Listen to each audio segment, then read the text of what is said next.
Salut les amis, j'espère que vous allez bien. C'est votre bon vieux Sudejin qui est là à proposer, et oui, une émission bien sûr du Wrestling Show. On a eu donc hier à 21 h le débrief de Raw.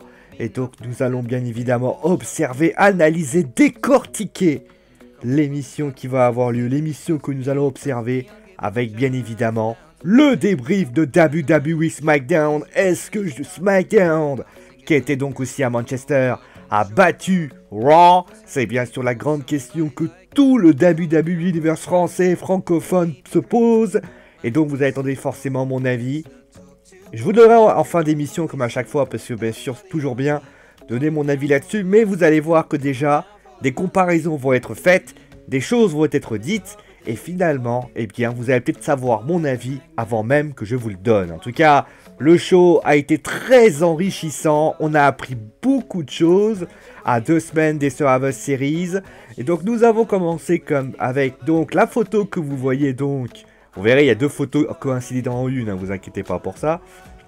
La première est donc a été l'annonce, puisque vous le savez, Crown Jewel est désormais derrière.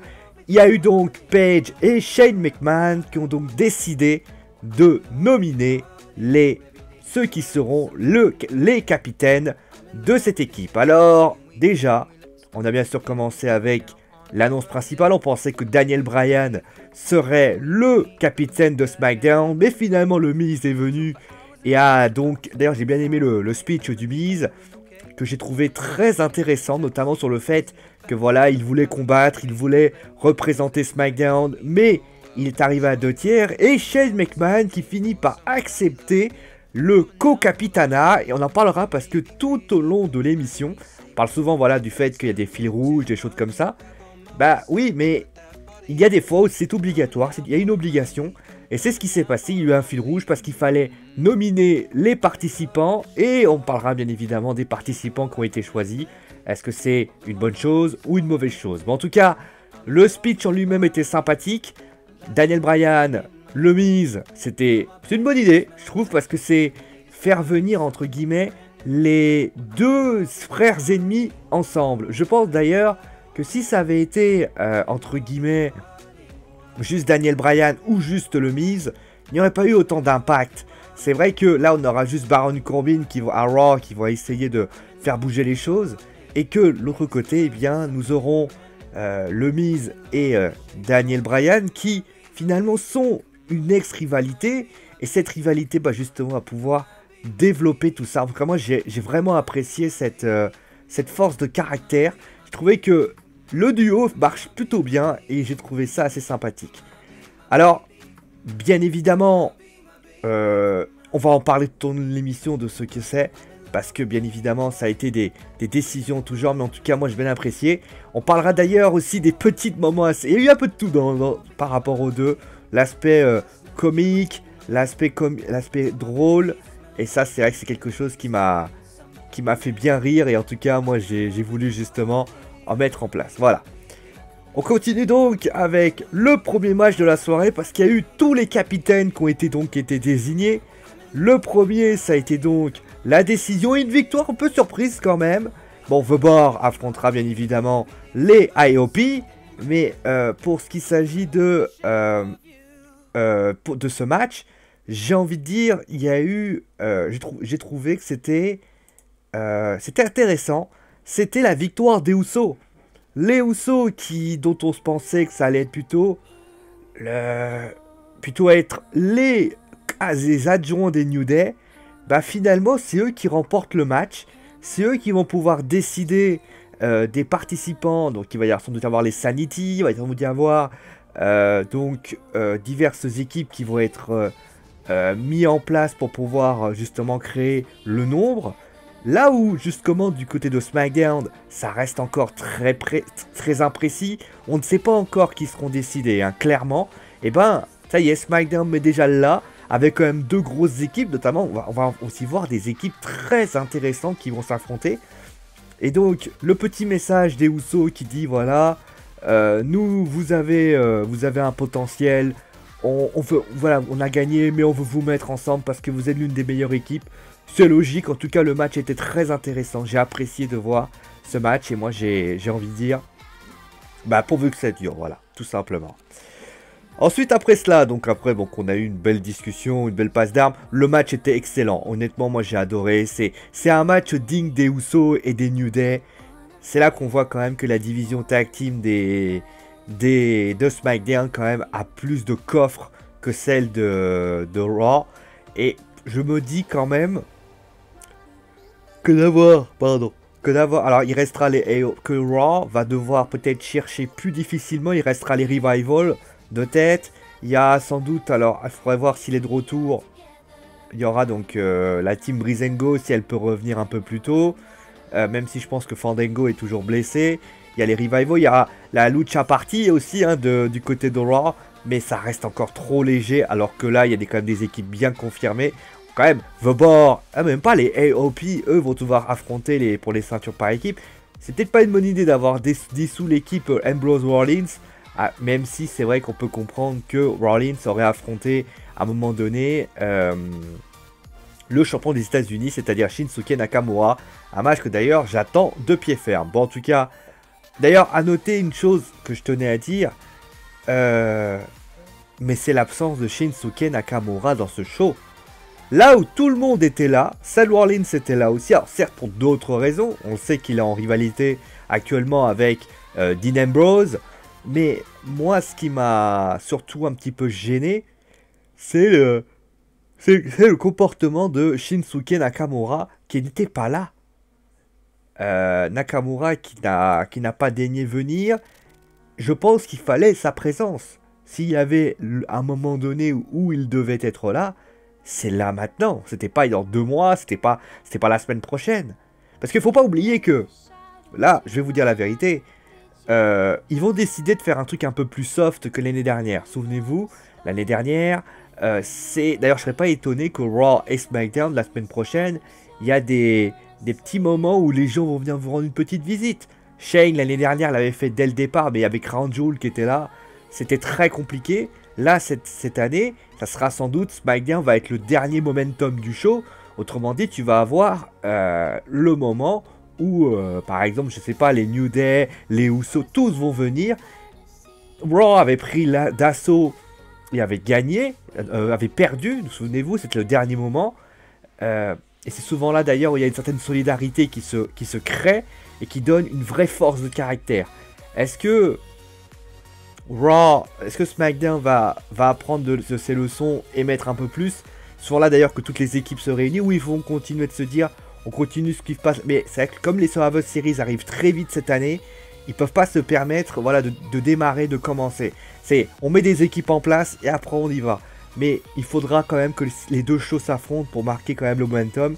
Surtout que, rappelons-le, Stéphanie est là la semaine prochaine. Ça veut dire, et je pense d'ailleurs, je voudrais quand même le dire, si Stéphanie fait une menace très claire et met notamment Baron Corbin sur le feu, et ben Baron pourrait très bien se retrouver en menace et tenter un coup fort, voire même, pourquoi pas, voir Shane confronter sa sœur, qui pourrait être une sacrée momentum avec tout le monde. Voilà, un dernier mélot par exemple, Brock Lesnar qui vient, on voit tout le roster qui s'en prend à lui, ça serait d'ailleurs un bon moment, etc. Bon, en tout cas, juste après, nous avons eu donc le premier match. Alors il faut savoir que c'était un match qui a été décidé entre Bryan et le Miz.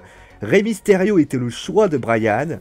Et donc on va parler après du petit segment qu'il y a eu, qui m'a fait bien marrer d'ailleurs, le petit segment avant et après le show.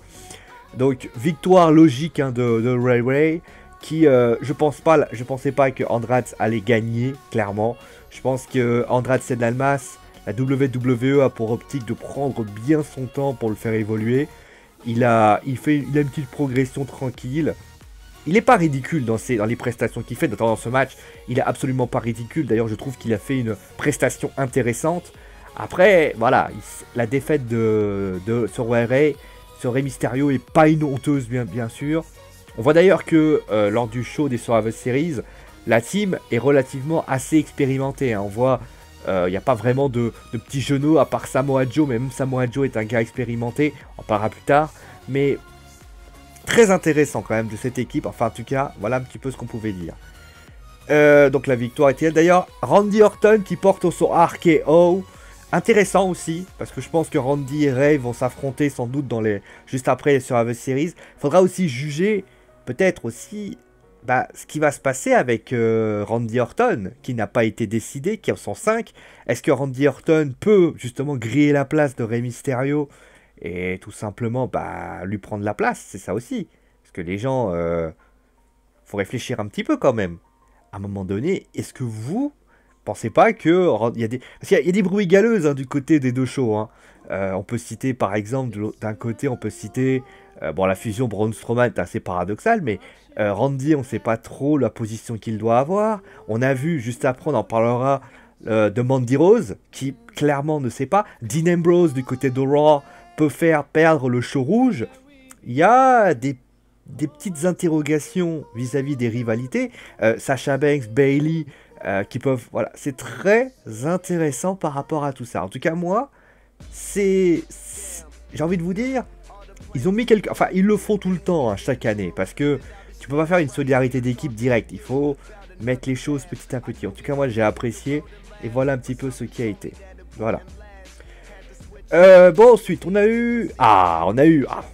je vais en parler quand même. Alors, je suis obligé, les amis, de bien évidemment faire une comparaison de show. C'est pas moi qui le veux, c'est comme ça. La comparaison de show, vous allez comprendre très vite pourquoi. Je veux dire, Becky contre Ronda.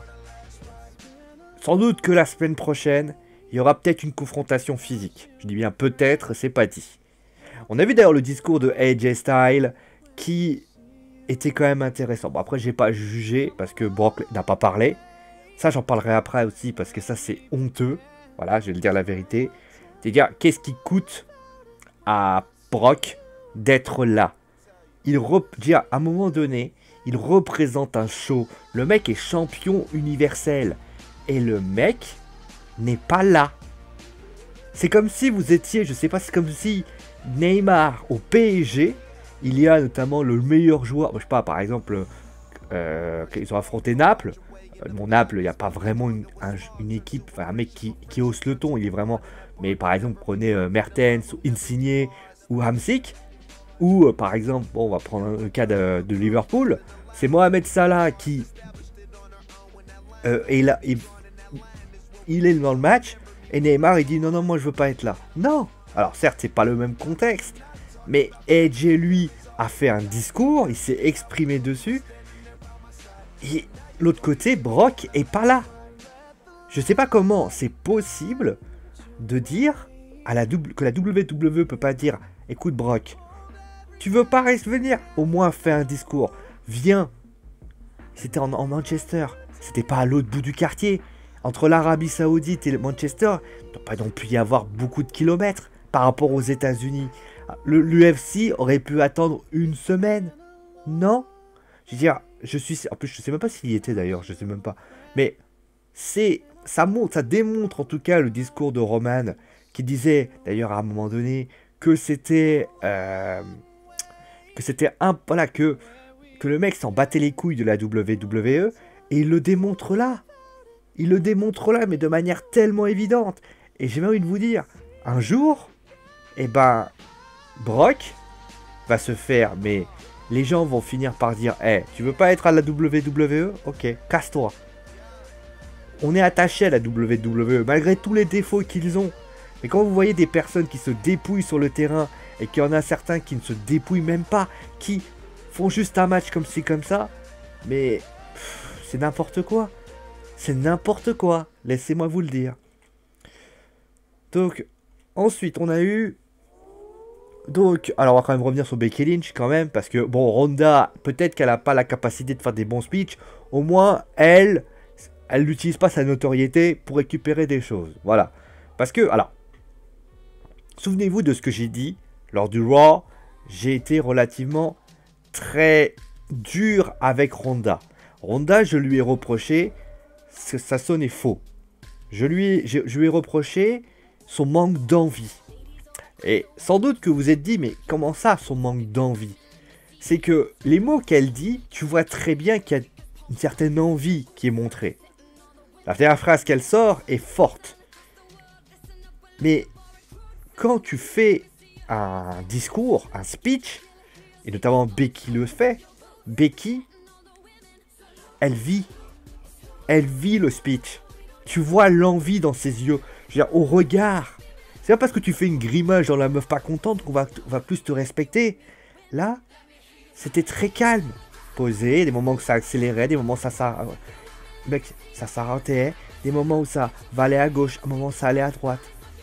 Autrement dit, tu te disais, eh ben, elle allait par là, mais tu comprenais pourquoi elle allait par là. Il y a de l'envie. C'est pas juste un texte que tu fais vite fait. C'est... Encore une fois, Becky a écrasé Ronda. Je veux dire, la meuf, quand elle parle, t'as l'impression que Ronda, elle est devant elle. Ronda, quand elle parle, Becky, elle pourrait être à l'autre bout du carré, pour être devant elle, alors elle a regardé et fait, ouais. Il faut être... C'est pas parce que la personne n'est pas devant toi, c'est... Il faut être... Faut que tu en imposes. Voilà, c'est le mot. Il faut que tu en imposes. Il faut que tu aies du charisme. Il faut que, quand tu dis quelque chose, il faut que tu y crois. Après, c'est pas obligé, tu peux faire des erreurs. Mais là, c'est le plus important. C'est se dire, je vais y croire. Voilà. Après le match, alors, le match avec Nikki Cross, qu'est-ce qu'il est? Le match avec Nikki Cross, je dois l'avouer, je ne connaissais pas Nikki Cross. Déjà, on va commencer. Donc, c'est une personne des ex-Sanity. Un personnage très intéressant que j'aimerais bien voir plus en détail. On voit que c'est un personnage un petit peu tourmenté. Elle a un caractère. Le match est très intéressant. Franchement, Nikki a fait un super match. Après, je pense que la WWE avait demandé à Becky de lui laisser quelques minutes pour tout simplement faire que ça avance. Hein? Attendez, j'ai quelqu'un qui vient me voir. Hein? Qu'est-ce que tu veux, toi? Hein? Oui, j'ai un petit toutou qui venait me voir. Hein? Et donc, comme avec son petit papa, il est allé faire ses besoins, elle est venue me rendre une petite visite. Hein? Nitsi. Donc, pour revenir à ça. Donc, il y avait ce genre de choses. Ça peut être facile de faire des caresses en même temps. Hein, je vous préviens. Bon, allez, viens sur les tontons de tonton. Allez. Eh, viens. Oula, olé. Voilà, je te mets là. Voilà, c'est bon. Tu fais pas, t'embêtes pas les gens. Hein. Allez. Donc, après ça, on a eu donc la possibilité. Donc, on a eu ça. Et donc, voilà. Donc, le match était très sympa. Bon, après, ça reste du classique. Pour ainsi dire. Donc après, attendez, attends, oui. Donc ensuite, on a eu... Ah bah je me suis planté au niveau de la photo, tiens. Attendez, je recommence, j'ai dû faire une connerie au niveau de la photo. Ouais.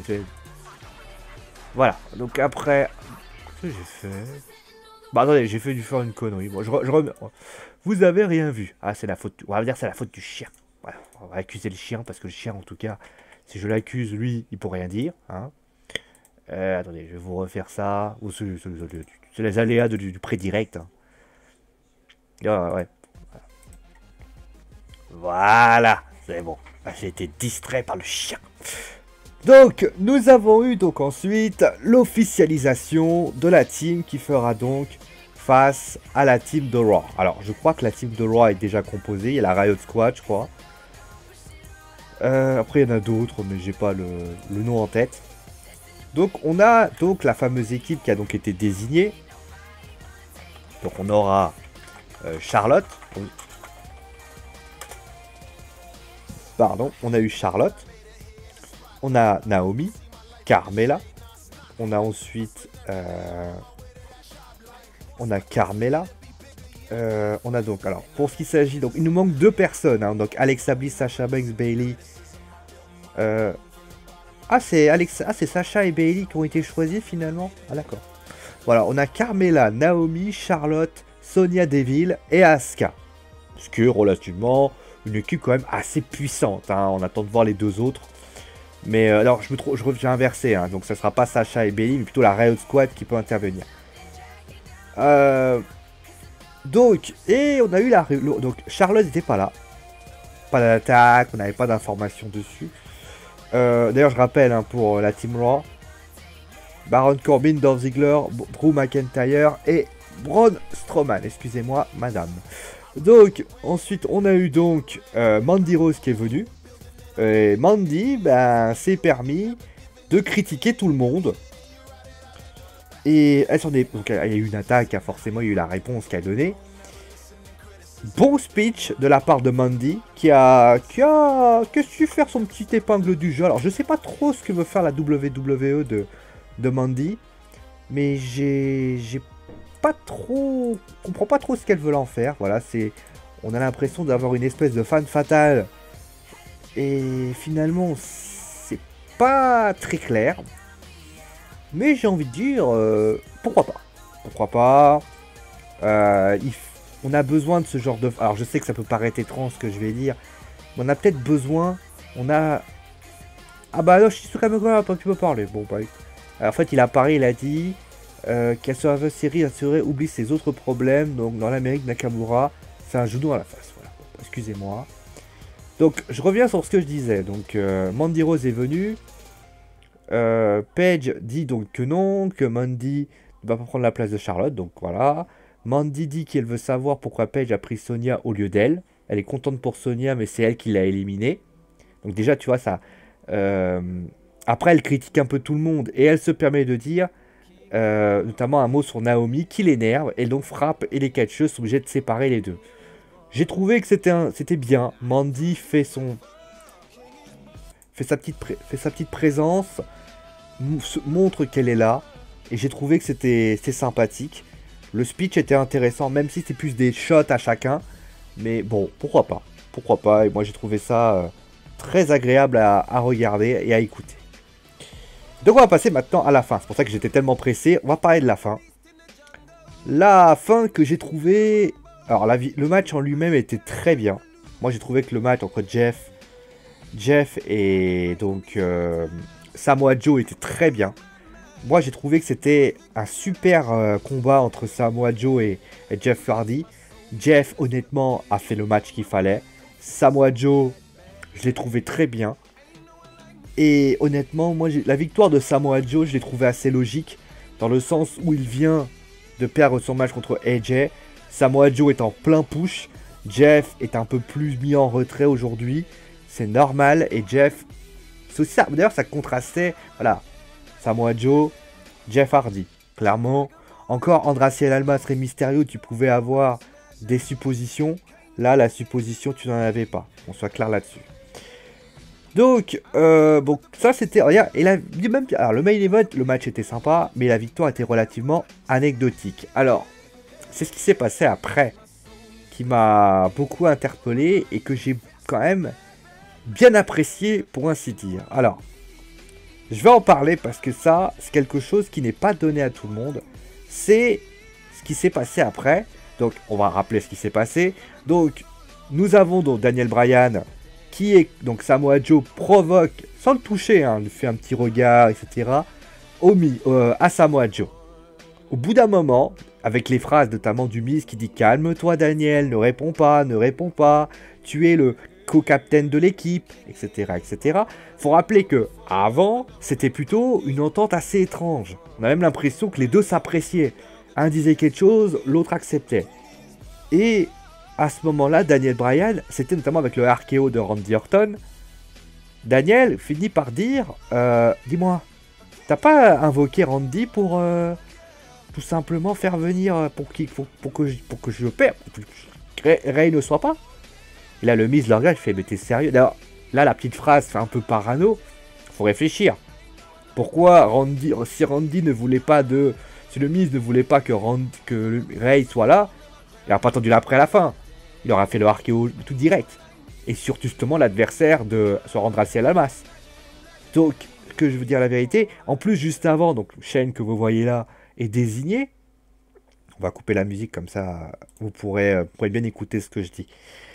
Donc tout était relativement... D'ailleurs, l'entente était... Enfin, de toute façon, voilà, le début, quand les deux s'entendaient bien, d'ailleurs c'était Eastward, donc là c'était très étrange. C'est bizarre en fait.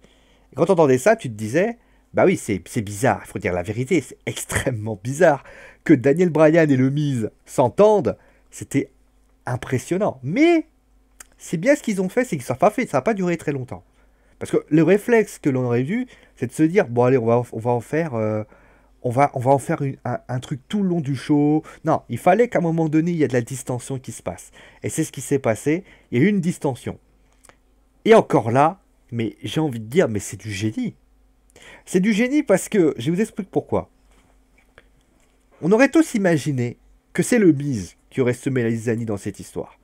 Parce que le Miz, c'est le troublion de service. C'est le mec, clairement, c'est le genre de mec, il peut pas s'empêcher de foutre le bordel, et il aurait peut-être essayé, voilà, de semer la zizanie, d'imposer ses choix, de faire ci, de faire ça. Premier choix qu'il fait, il prend Shane McMahon. Daniel Bryan est d'accord. Rey Mysterio, en plus, il est senior, il dit, bah, le quatrième, je te laisse choisir. Il n'est pas convaincu par l'idée que, voilà, donc il le dit très bien, d'ailleurs, il dit, ouais, bah, c'est un Hall of Famer de la WWE, c'est un futur Hall of Famer, mais, excuse-moi, quand même. Et là, les mecs discutent, il fait, bon, écoute, ok.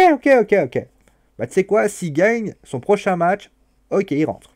Il gagne son match. Le Miz est plutôt content, d'ailleurs. Il dit, ok, bon, il a gagné. Il arrive ce moment-là.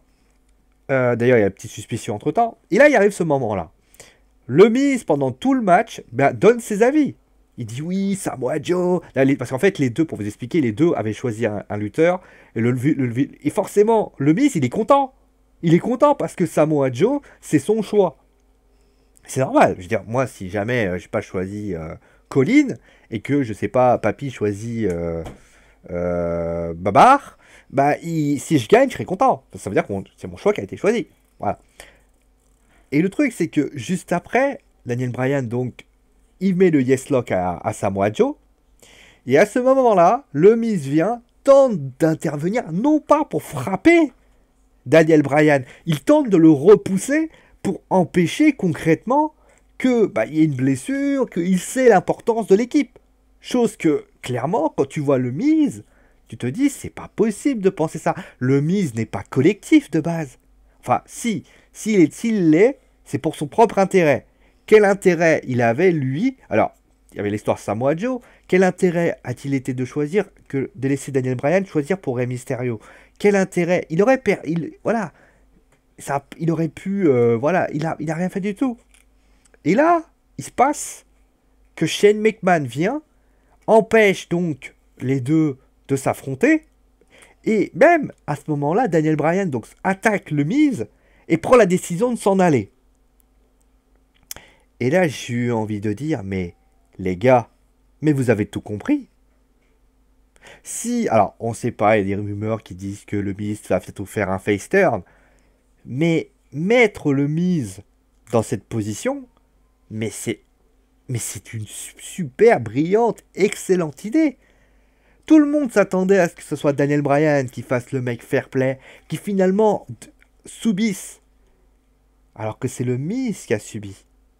Le Miz qui a eu un très bon comportement. Moi, j'attends de la semaine prochaine. Alors, je sais que ça va paraître un peu tôt. C'est pour ça, d'ailleurs, je pense qu'il aurait fallu encore quelques semaines que les Crown Jewel a plus de fait de mal que de bien. Mais bon, ça, c'est pour autre chose. Mais moi, voilà, la semaine prochaine, je te vous garantis que Shane va peut-être prendre position pour le Miz. Chose que jamais on n'aurait imaginé que ça se fasse. Le Miz n'aurait jamais eu comme soutien principal Shane McMahon. Parce que Daniel Bryan, quand il va arriver, le Shane, il va dire à Daniel, écoute, moi ce que j'ai vu, c'est quelqu'un qui a perdu ses nerfs, alors que le Miz n'a jamais perdu ses nerfs. Moi je me demande si le mec qui était en face de moi, oui alors, et voilà, etc. Et dis-moi, à Crown Jewel, t'étais où? Lui, il était là. Autrement dit, il va commencer un petit peu à avoir de la distension. Ça ne veut pas dire que Shane et Daniel Bryan vont s'affronter dans un court ou moyen terme. Mais ce que j'ai trouvé très intéressant, c'est le comportement du Miz, qui finalement est beaucoup mieux que celui de Corbin, qui est, excusez-moi de le dire, un mec monolithique qui n'apporte rien. Et ben lui, Daniel, il apporte quelque chose. Tu te dis, et finalement, ce qui est terrible, c'est que tu as envie finalement de voir ce qui va se passer la semaine prochaine. C'est-à-dire que là où, par exemple, à la WWE, tu te poses des questions, là, il va y avoir des choses. Et c'est triste à dire, mais Raw perd encore contre SmackDown. Mais ils perdent à plat de couture. Là où tu vois un show de Raw qui est, excusez-moi, mais du business à 100%, où tu vois que t'as ton champion universel qui est par là, où tu vois, en plus qu'il est pas non plus super loin. Le mec, ça coûtait quoi de venir en Europe? L'Arabie Saoudite, c'est pas si loin que ça. Les migrants le font. Ensuite, deuxième chose, que le show qui dure à peu près, je crois, 3 heures, qui coûte 2,4 millions cette saison, aujourd'hui, cette année, je crois qu'il a coûté 2,4 millions lundi, mais c'est pas une surprise.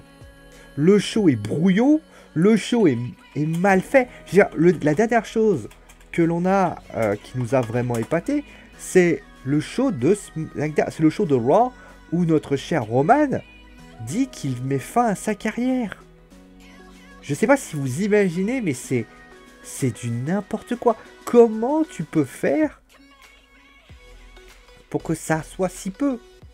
C'est plutôt, si j'ai envie de dire, c'est plutôt SmackDown qui est, comme qui dirait, qui est pas cher payé. En fait, SmackDown aurait dû et doit être plus méritant. Quand tu vois Raw qui prend 2,4 millions, voilà, et que du côté de SmackDown, alors je vais vous donner, je crois que j'ai les audiences qui doivent traîner, je vais vous les retrouver.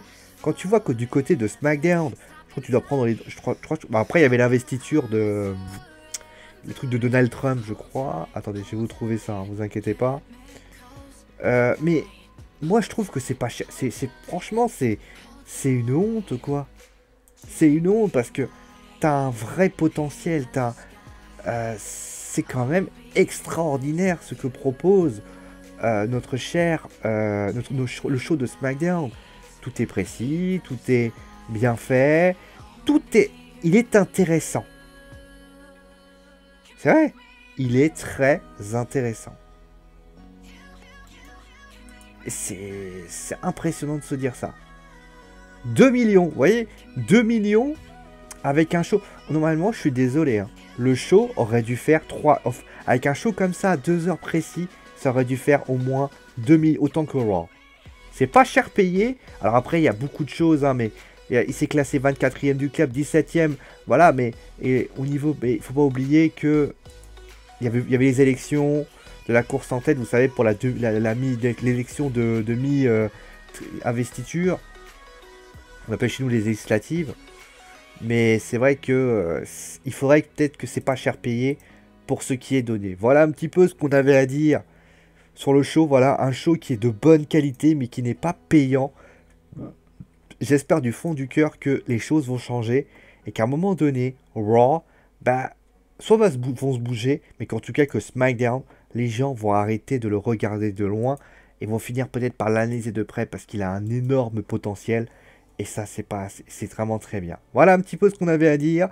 Je vous fais des gros bisous sur le coin de la truffe. 33 minutes pour vous dire à quel point il y avait plein de choses. Vous voyez, la différence, vous avez... Quand vous regardez ce que j'ai fait pour Raw, que vous regardez ce que j'ai fait pour SmackDown, vous comprenez très vite le show que j'ai intéressé. Allez, gros bisous tout le monde et à la prochaine.